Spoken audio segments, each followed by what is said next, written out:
আজকে আমি নিয়ে এসেছি বাটার চিকেনের রেসিপি।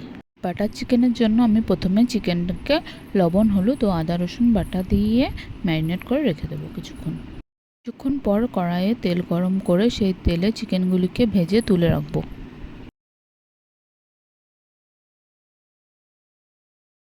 এখন আমি সেই তেলে টুকরো করে রাখা পেঁয়াজ, কাজু বাদাম, টমেটো, আদা ও রসুন দিয়ে অল্প লবণ দিয়ে কিছুক্ষণ ভেজে তুলে ঠান্ডা করতে রেখে দেবো। ঠান্ডা হয়ে গেলে মশলাটি পেস্ট করে নেব।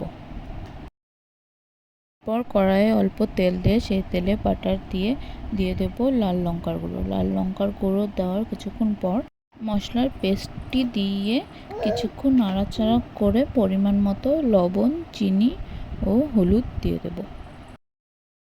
লবণ, চিনি ও হলুদ দেওয়ার পর ভেজে রাখা মাংসগুলি দিয়ে ভালো করে মিশিয়ে নেব।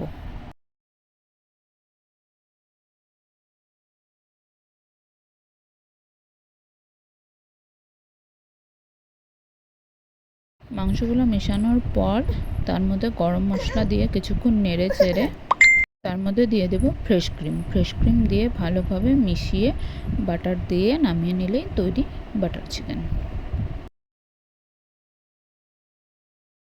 ভিডিওটি ভালো লেগে থাকলে অবশ্যই লাইক, কমেন্ট, শেয়ার করে পাশে থাকবেন। ধন্যবাদ।